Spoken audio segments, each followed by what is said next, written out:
On the fog-laced morning of March 15, 1889, the staff of the opulent Belmont Hotel in Newport, Rhode Island, stumbled upon a scene that would unsettle the city's upper crust for generations.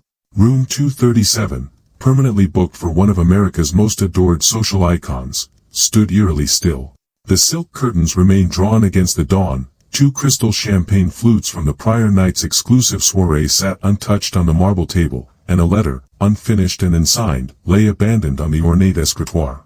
Isabella Fairmont, the woman who once captivated emperors and elite financiers alike, had vanished, dissolved into the thick March mist, leaving only the faint trace of French perfume behind, and a riddle that would consume investigators for the next 4 decades. What the authorities uncovered would unravel the very fabric of East Coast aristocracy, exposing truths so volatile that 3 of the nation's wealthiest families paid heavily to have all official documentation sealed. But before we descend deeper into Isabella Fairmont's disappearance, and the sprawling, calculated deception that led to it, I want you to do something important. Tap that subscribe button, ring the notification bell, and leave a comment with the name of your state. Because Isabella's legacy may touch far more than just the drawing rooms of Newport. It may echo into dark, buried truths closer to where you live. To understand the seismic effect Isabella's vanishing had on America's corridors of power, we must travel back to where her story began. The year was 1881, and Newport had become the epicenter of American aristocracy. Towering summer estates, costing more than entire towns, lined Bellevue Avenue, monuments to railroad tycoons, steel kings, and maritime dynasties. In this hyper-exclusive circle, Isabella Fairmont stood like a crowned empress. Born Isabella Catherine Aldrich in 1859, she was the embodiment of prestige, her lineage blending Boston's colonial heritage with her father's booming shipping empire. Cornelius Aldrich made his fortune hauling cargo up and down the eastern seaboard. Her mother descended from Puritan nobility, giving Isabella the pedigree money alone couldn't buy. Coupled with her legendary beauty, jet-black hair, eyes like glacial sapphires, and a silhouette that Parisian designers revered, she ascended swiftly through high society's ranks. Her marriage in 1878 to Theodore Fairmont, heir to a Pennsylvania steel dynasty, was hailed as the social event of the decade. Theodore, pragmatic and steady, brought balance to Isabella's luminous charm. Their Newport estate, Rosecliff Manor, boasted 70 rooms, ceilings frescoed by Italian masters, and sprawling gardens tended by a battalion of staff. Her soirees were more than social events, they were power nexuses. U.S. senators rubbed shoulders with exiled European royalty, transcontinental deals were toasted with vintage champagne, a single engraved invitation meant instant elevation into the societal pantheon. The Newport Daily News even ran a weekly feature titled Mrs. Fairmont's Week, tracking her philanthropic endeavors, couture ensembles, and illustrious guests. More than a socialite, Isabella was an influencer before the term existed. She bankrolled Newport's first Grand Theater, personally chose the string quartets for her salon concerts, and consulted on political strategies for governors. Even President Chester Arthur dined at Rosecliff in the summer of 1883. But beneath the ballroom chandeliers and marble facades, a treacherous current was gaining momentum. Newport's glittering aristocracy was a machine built on performance, reputation, and surveillance. The same society that raised Isabella up was poised to devour her at the first misstep. The descent began quietly in the summer of 1884, what one columnist would later call the season of shadows. Whispers stirred after Isabella was spotted dining, twice, with Jonathan Pembroke, a brilliant young architect newly arrived to expand several local mansions. Pembroke was no ordinary contractor. Just shy of 30, with brooding green eyes and a voice like worn velvet, he seemed designed to disrupt polite society. His resume dazzled, restorations for Virginian estates, a Gothic palace for a Pittsburgh baron, but it was the mystery behind his past that drew people in. From his arrival, Pembroke exuded quiet disruption. He was lean, sharp, and enigmatic, possessing that rarest of qualities in Newport, authentic danger. Their first meeting was at a Trinity Church renovation committee. Isabella was reviewing blueprints when Pembroke walked in, and multiple attendees recalled a palpable jolt when their eyes locked across the table. What began as a courteous design consultation evolved into a volatile connection, one fed by mutual intellect and unspoken longing. Soon, Pembroke's visits to Rosecliff became more frequent. He came under the pretense of architectural work, yet always lingered, hours spent in the rose gardens, or behind closed doors in Isabella's library. The staff noticed. Her laugh shifted when he was near. Handwritten notes in his bold script arrived weekly. Theodore Fairmont, absorbed in the demands of his steel empire, remained blissfully unaware. He approved of Pembroke's work and even praised Isabella's excellent eye for talent. That naivete would later torment him. But the elite of Newport missed nothing. Their social radar, honed to perfection, caught the subtle cues. By August, whispers had morphed into hushed dinner-table theories. By September, it was an open secret. Isabella Fairmont was no longer simply the queen of summer, she was the subject of scandal. And for women of her rank, scandal was a guillotine. The allegations were largely circumstantial, yet in the strict court of elite morality, they were ruinous. Isabella had been seen entering Pembroke's rented studio on Temp Street without a chaperone. The two had shared hushed exchanges at the Newport Casino, leaning in close, their heads nearly touching, an intimacy that whispered of secrecy. But the most damning accusation came from the personal maid of Mrs. Cornelius Vanderbilt, who swore she saw them locked in a tender embrace in the conservatory during a private dinner affair. The same intricate gears of high society that once lifted Isabella to rarefied heights now moved against her with icy precision. Invitations once hand-delivered to Rosecliff slowed to a trickle. Conversations once filled with warmth grew clipped and formal. And the entire social choreography of Newport, the parties, the luncheons, the charity galas, subtly realigned to render Isabella irrelevant. Yet she appeared either unaware or uncaring. Friends later described her as being under a spell, intoxicated not by wine, but by a passion so total it devoured reason. She continued to meet Pembroke with a growing boldness, as if daring Newport to openly condemn her. What may have seemed courageous in another context instead hastened her unraveling. Then, on October 12, 1884, the inevitable rupture arrived in brutal fashion. That morning, the New York Herald ran a society column penned by the anonymous but infamous Observer, titled, "Newport's Fallen Angel." The piece read like a scalpel to Isabella's reputation, precise, merciless, and informed by someone disturbingly close to her inner circle. It detailed her affair with Jonathan Pembroke in excruciating depth, confirming long-whispered rumors.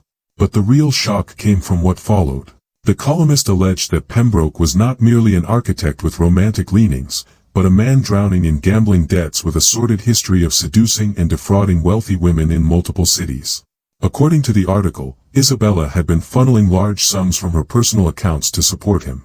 Even worse, several prized items from the Fairmont art collection had been discreetly sold, allegedly to cover Pembroke's obligations.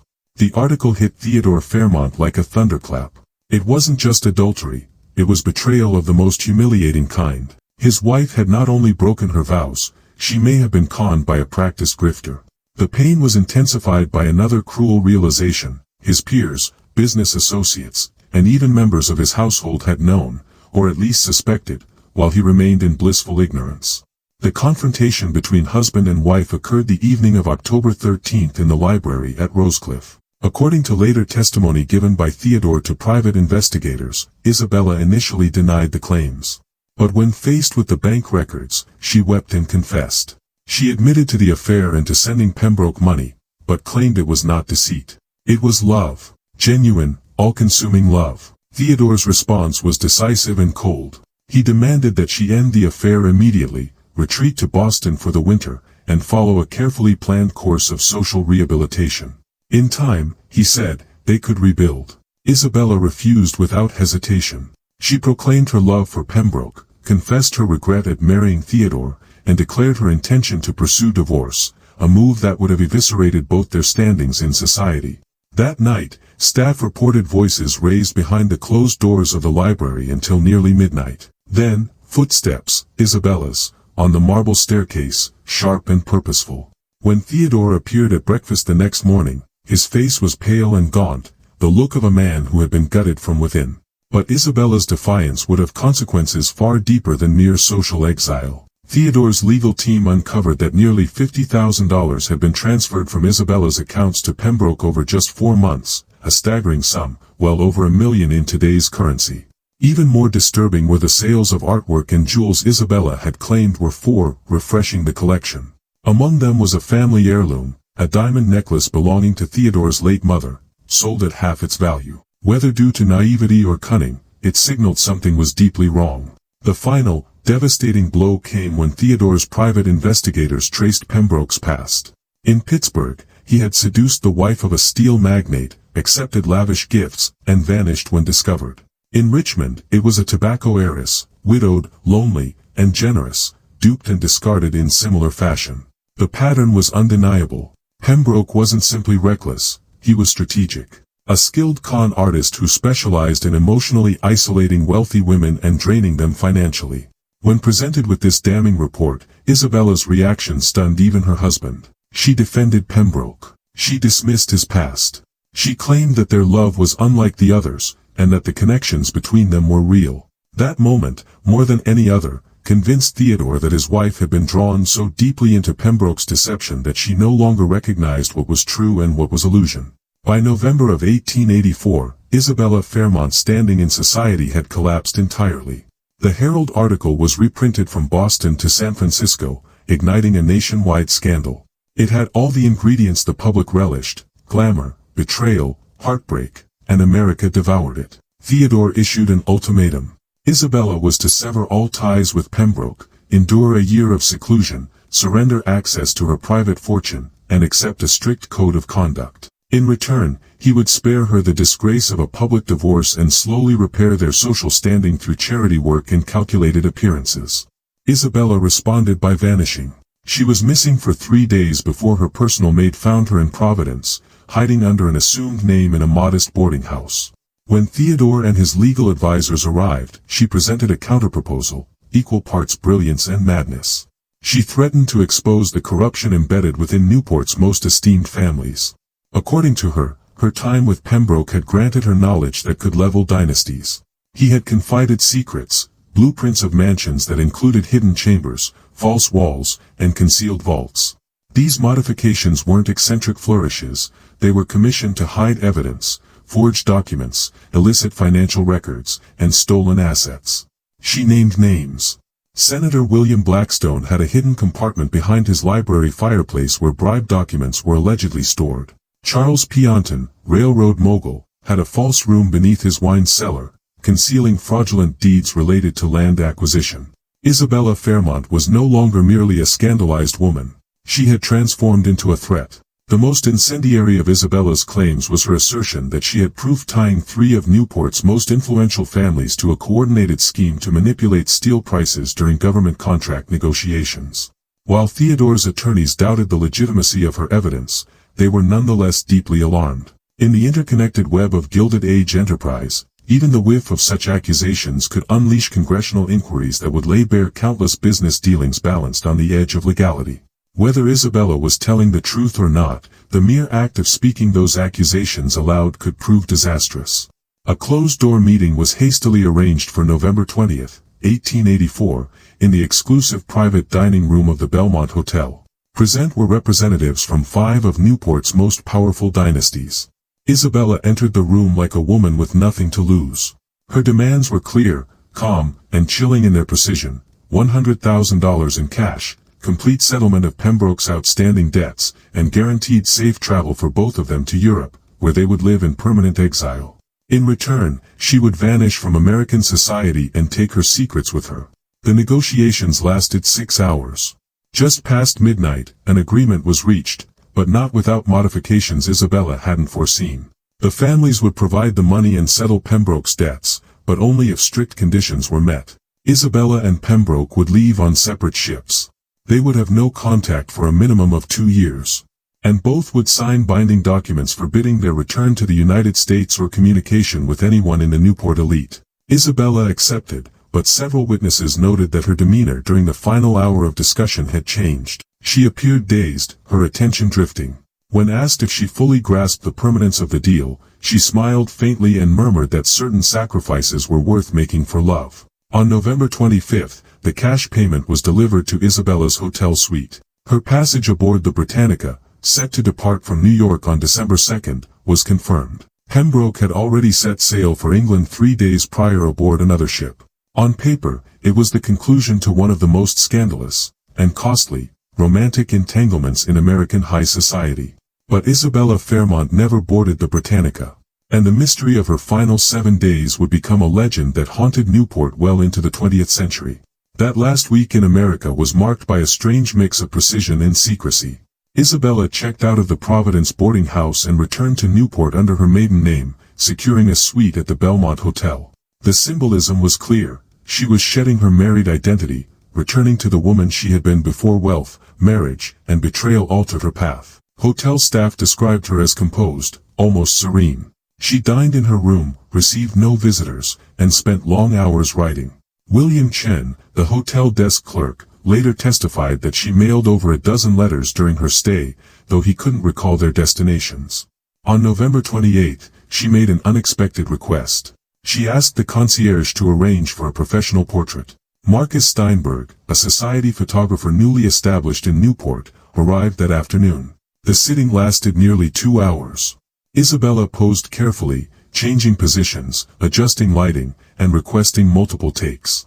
She paid in cash and waited as the photographs were developed. Steinberg would later call it one of the most haunting sessions of his life. Isabella was still stunning, but her eyes held a piercing blend of sorrow and resolve. She continuously touched a ruby brooch pinned to her gown, claiming it had belonged to her grandmother. When he suggested scheduling a follow-up session in Europe, she simply said it wouldn't be necessary. The photographs, later uncovered in Steinberg's estate records, showed a woman frozen in poised elegance, yet with an almost ghostly detachment. In several images, her gaze seemed to reach beyond the camera lens, focused on something, or someone, unseen. On December 1st, Isabella's behavior shifted again. She hired a carriage for the day and visited key sites from her social life, the Newport Casino, Trinity Church, and the Cliff Walk. Her driver, Thomas McGillicuddy, recalled that she sat silently at each stop, staring at familiar places with a look of quiet farewell. That evening, back at the Belmont, she requested a late dinner be sent to her suite.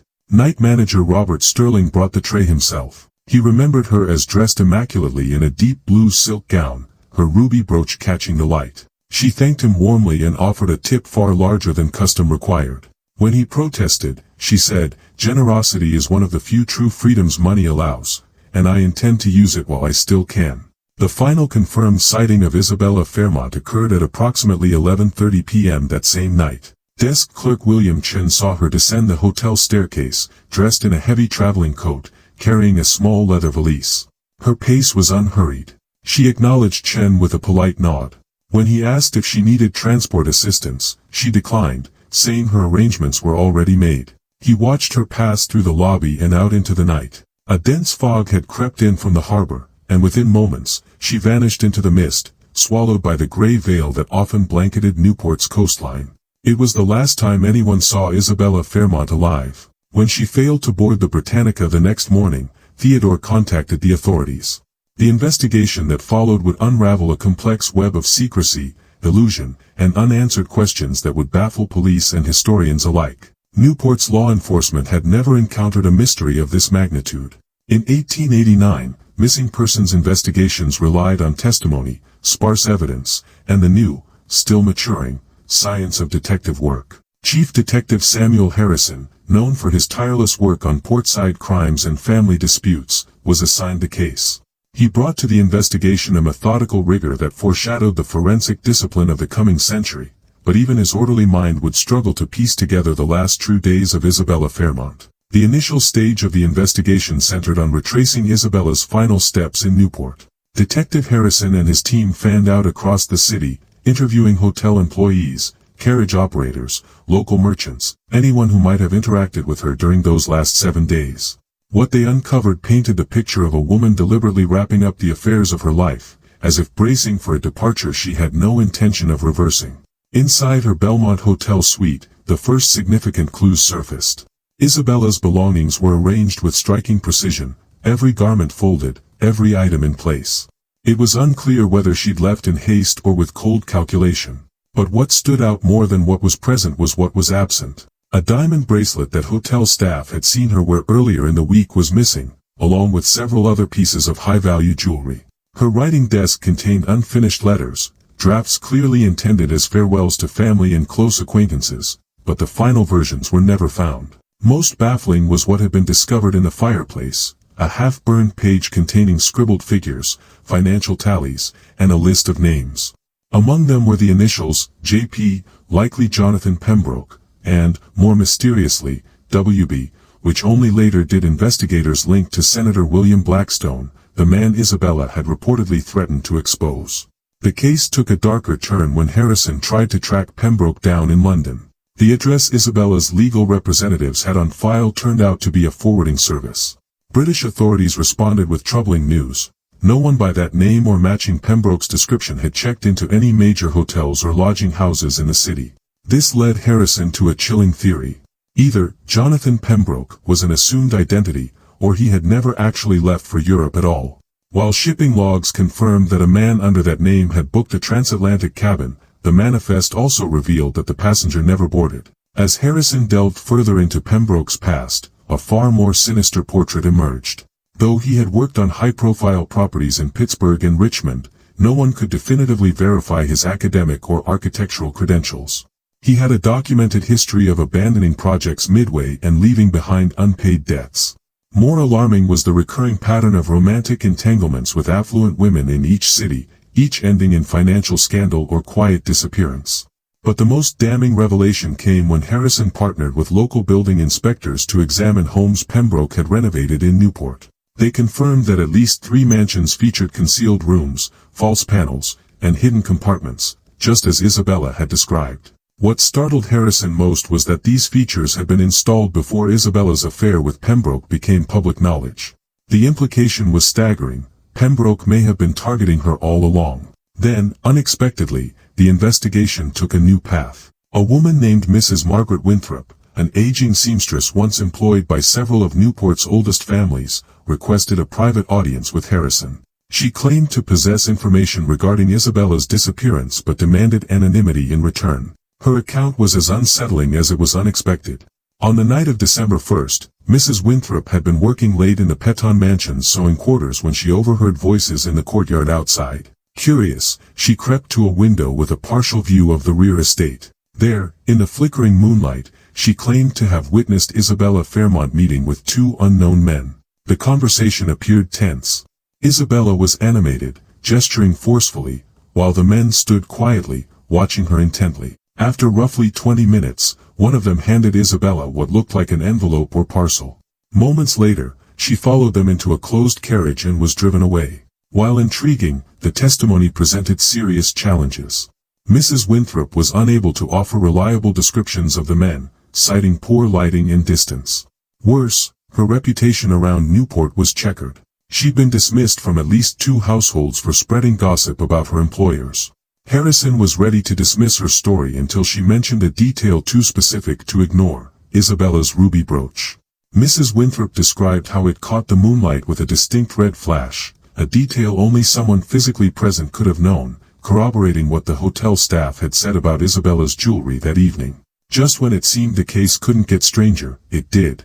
If you're still with us, captivated by the unraveling horror in Newport, now's the time to share this video with a friend who loves true historical mysteries. Tap that like button and make sure you subscribe, because this story is far from over. The real breakthrough in Harrison's investigation didn't come from secret witnesses or romantic scandal. It came from something colder, more dangerous: money. Specifically, the financial ledgers of the 5 elite Newport families involved in negotiating Isabella's exile. Partnering with a federal agent who specialized in complex financial fraud, Detective Harrison uncovered a series of transactions that cast a sinister light on the events surrounding Isabella's disappearance. The $100,000 designated for her passage to Europe had indeed been wired to a bank account in New York, under the name I.C. Aldrich, which matched Isabella's initials and maiden surname. But the account was never touched. Not a single withdrawal. The funds remained intact, untouched, as if Isabella had never gotten the chance to claim them.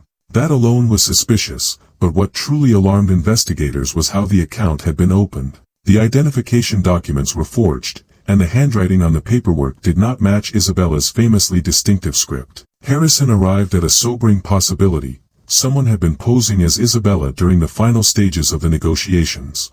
Or worse, the entire arrangement for her exile had been a carefully orchestrated ruse, designed not to protect her, but to ensure her elimination. Then came the most startling revelation yet: Jonathan Pembroke hadn't vanished into the mist, he had died. His body was found in a modest Boston boarding house on November 30th, just one day before Isabella disappeared.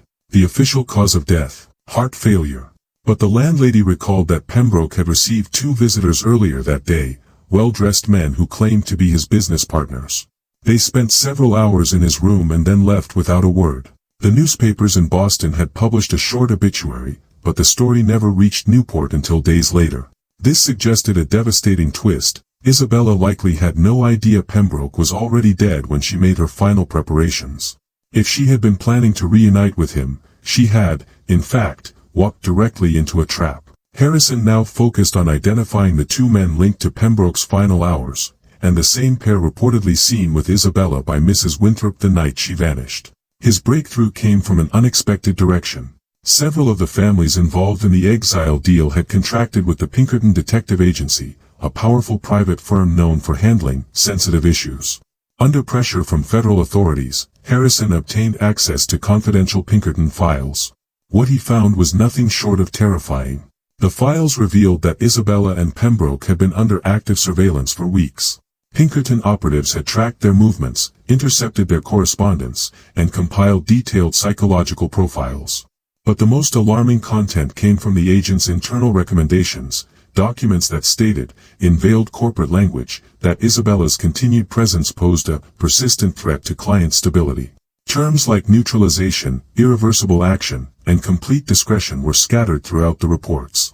It was clear the agency had moved well beyond passive observation. They had been preparing for something permanent. One report, dated November 28, stood out. It warned that Isabella's emotional fragility made her ideal for a final solution and recommended swift action before further exposure. Then came the most disturbing find of all. While reviewing the original architectural blueprints from Pembroke's renovation projects, Harrison noticed detailed diagrams for concealed compartments, including one particularly sophisticated design beneath the wine cellar of the Peton mansion.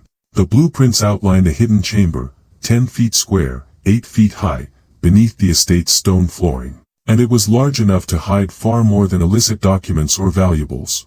Armed with this knowledge, Harrison and his team obtained a warrant. Accompanied by federal agents and expert inspectors, they descended on the mansion in the early hours of February 14, 1890, Valentine's Day. What they found would scar every man involved in that operation for the rest of their lives. The search began just after dawn. The team included detectives, U.S. Marshals, and a structural engineer with a specialty in historical renovations. Charles Peton, the estate's owner, had conveniently left for his New York residence just hours after receiving word of the search warrant. The mansion he left behind was eerily still, its opulence preserved like a time capsule from another era. The wine cellar, located below the main floor, appeared perfectly ordinary. Rows of expensive wines lined wooden racks, and the cold stone floor bore no obvious signs of tampering. But the inspector's measurements told another story. The room's recorded dimensions didn't match the city's architectural records. There was approximately 8 feet of space missing behind the north wall. The team carefully dismantled the masonry, removing blocks with crowbars and chisels. Behind it, they found what they feared most, a false wall, seamlessly constructed from stone identical to the original foundation. And behind that, they found the hidden room, just as the plans had described. 10 feet by 10, 8 feet high. The walls lined with lead sheeting, a method known to muffle sound and prevent vibration from reaching upper floors. And the chamber was not empty. The body of Isabella Fairmont was discovered in the deepest corner of the concealed chamber. She had been wrapped in the remains of what was once a lavish silk evening cloak. The ruby brooch, described by hotel staff and immortalized in Marcus Steinberg's photographs, was still fastened to the tattered fabric, though the cloak itself had decayed from time and damp. The coroner's examination revealed that Isabella had died from chloral hydrate poisoning, a compound increasingly favored by professional assassins for its subtlety and lethality. It could be slipped into a drink unnoticed, and traces of champagne were still present in a crystal flute found beside her. But the most harrowing evidence came from her surroundings. Scratch marks clawed into the chamber's lead-lined walls. These markings indicated that Isabella had not died instantly. She had awakened, conscious, aware, and desperate, trapped in a soundproof tomb with no chance of escape. Clutched in her hand was a half-written note, its ink blurred and its paper rotting. The few words that remained legible hinted at accusations, names, and betrayal, but the full message was lost to decomposition and heat. With her remains discovered, the case exploded from a simple missing persons file into a national murder investigation that shook the foundations of American aristocracy. The evidence assembled by Harrison pointed to a level of orchestration and depravity that few could comprehend. The supposed exile arrangement had merely been camouflage, a carefully designed deception meant to mask the planned execution of a woman who knew too much. The two men who had accompanied Isabella on the night of December 1st were not escorts for safe passage, but operatives, Pinkerton agents contracted by Newport's wealthiest families to silence her permanently. Lured to the Peton mansion under false pretenses, she had been drugged, locked into the chamber designed by Pembroke himself, and left to die behind a wall of stone and silence. Even Pembroke's death had been a part of the design. Officially labeled heart failure, it was in truth a calculated elimination. He had known the locations of every hidden passage, every secret cache, and had become a liability once his love affair with Isabella drew scrutiny. His murder, timed just one day before hers, ensured that she would walk blindly into her fate, unaware that her only ally had already been erased. The arrests that followed rocked the nation. Charles Peton, Senator William Blackstone, 3 other elite Newport citizens, all charged with conspiracy to commit murder. 2 Pinkerton detectives were indicted for homicide and evidence tampering. Yet what should have been a definitive moment of justice soon began to unravel. Within weeks, the case began to deteriorate under a barrage of unexplained setbacks. Margaret Winthrop, once a key witness, retracted her testimony, claiming poor memory or confusion. Other witnesses began to change their stories, citing threats or second thoughts.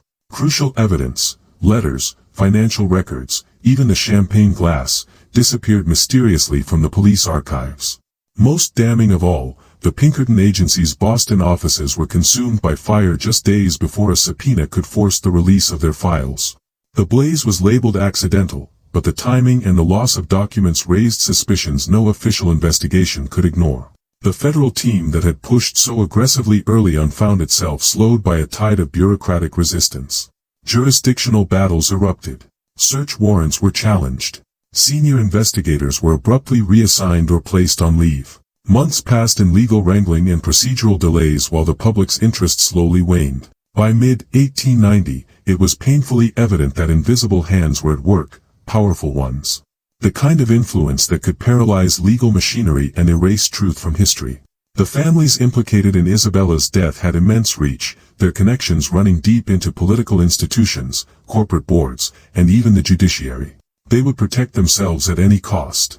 The final collapse of the case came with a stunning announcement from Theodore Fairmont. Speaking through his legal counsel, the widower declared that he was withdrawing all support from the investigation. He stated that he wished to mourn privately, to spare Isabella further disgrace, and to let her memory rest in peace, free from sensational headlines.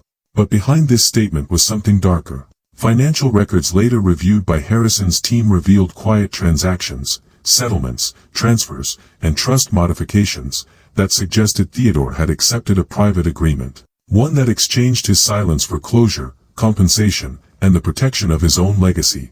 Theodore Fairmont had been quietly offered a fortune, lucrative steel contracts with the federal government, a carefully engineered return to high society, and guarantees of long-term financial protection.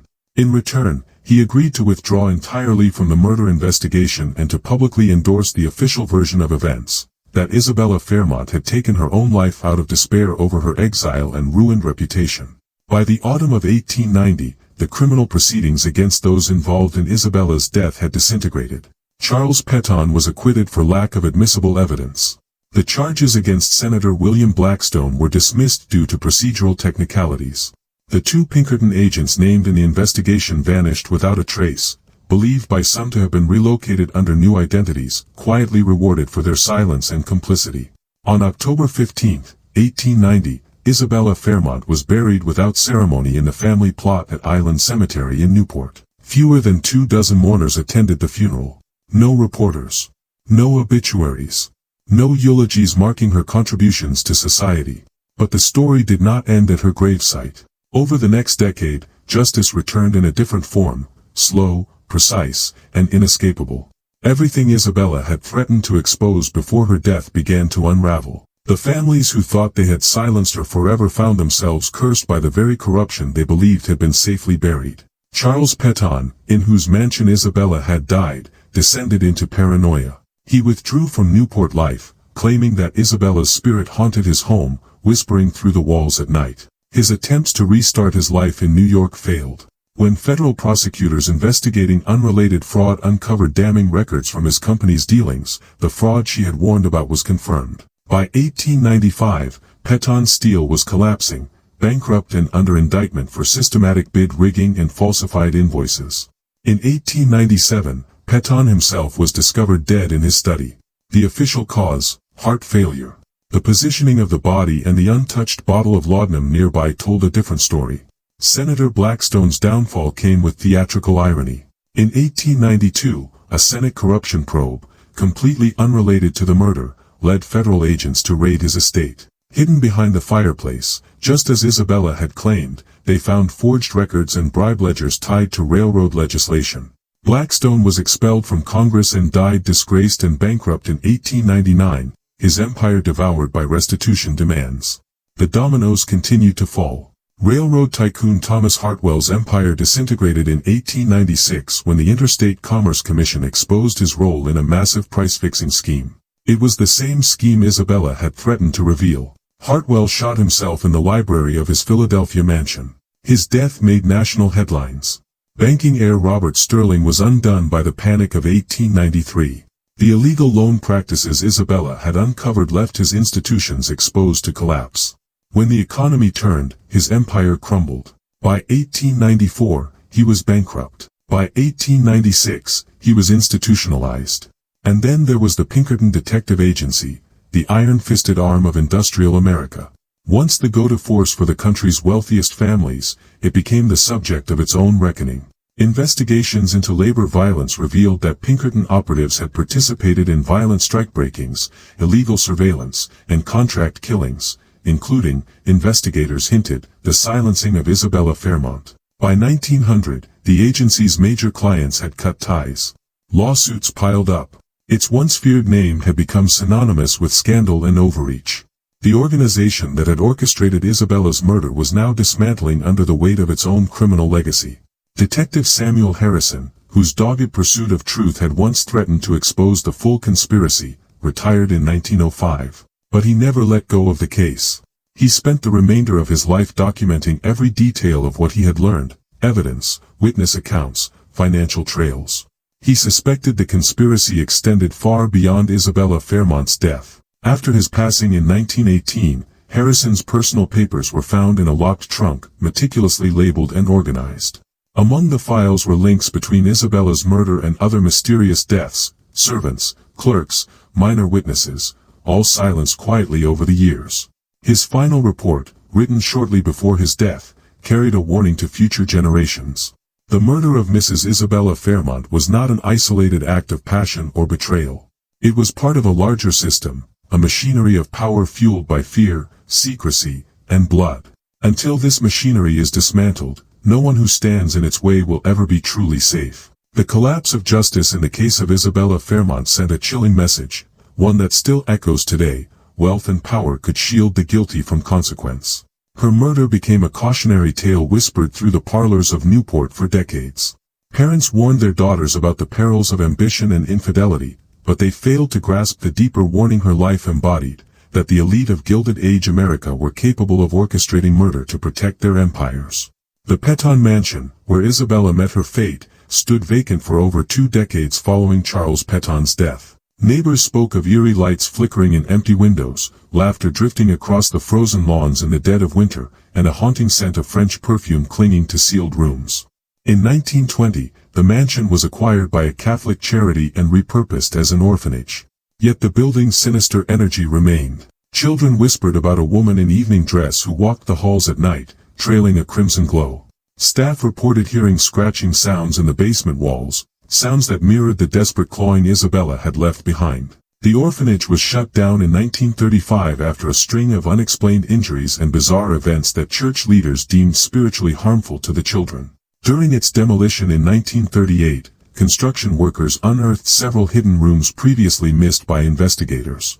One contained belongings believed to belong to other missing individuals from the 1880s and 90s, suggesting Isabella may not have been the only one to vanish into silence.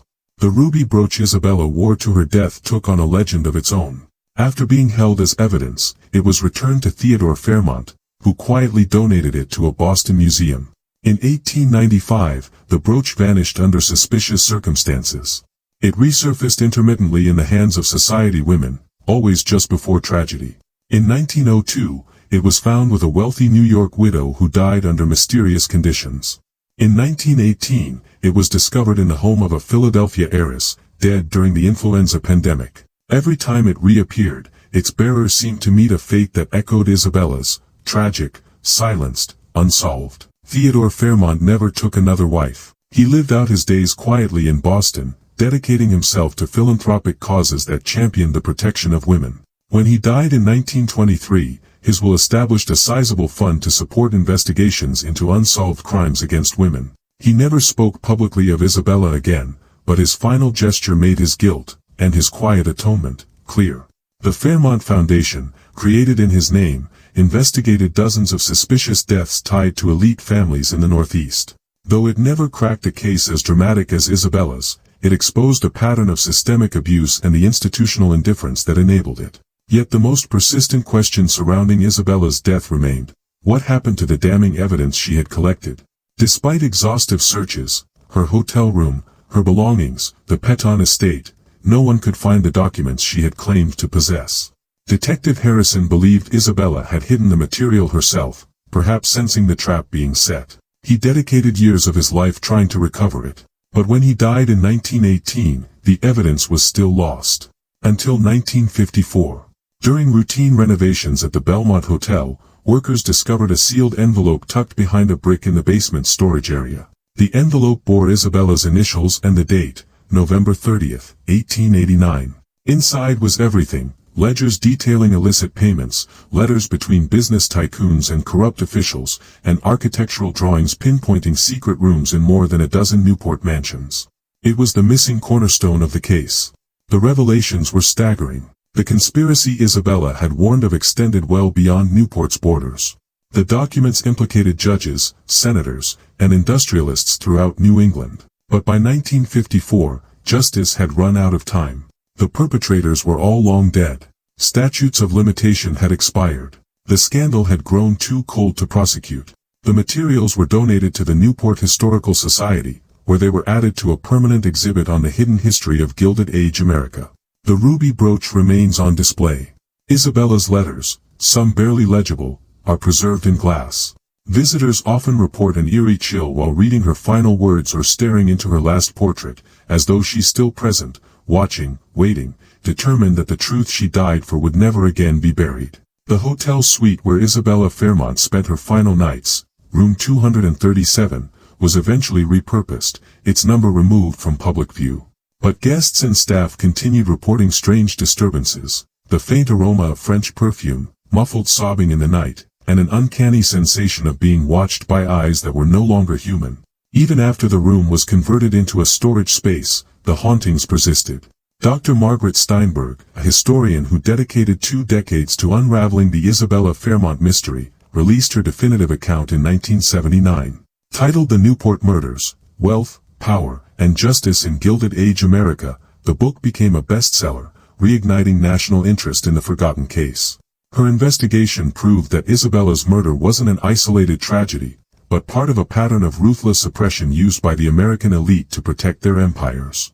Isabella Fairmont was murdered not because she broke a social rule, Dr. Steinberg concluded, but because she threatened to reveal the machinery of power. Her death was not the result of passion, but of policy. It was a calculated transaction, her life exchanged for silence. The case remained a point of fascination for scholars and crime researchers well into the modern era.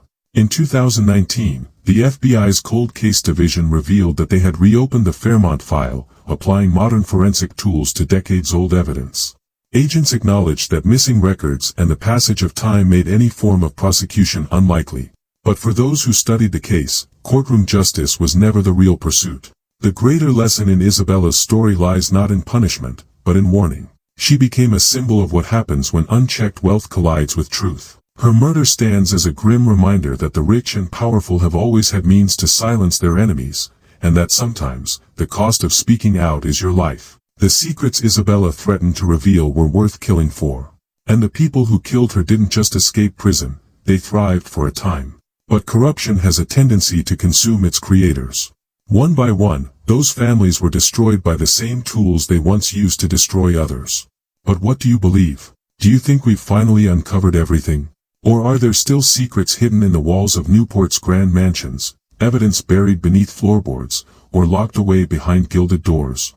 Isabella Fairmont's bravery cost her everything, but her death cracked open a door the powerful had worked so hard to seal. In the end, she didn't just uncover a conspiracy, she started a reckoning. Drop your thoughts in the comments below. What do you think truly happened on Isabella's last night in Newport? If this story gripped you and you want more tales about the dark truths behind America's elite, be sure to like this video, subscribe to the channel, and turn on that notification bell. Because some secrets refuse to stay buried. And some ghosts never rest. See you in the next episode.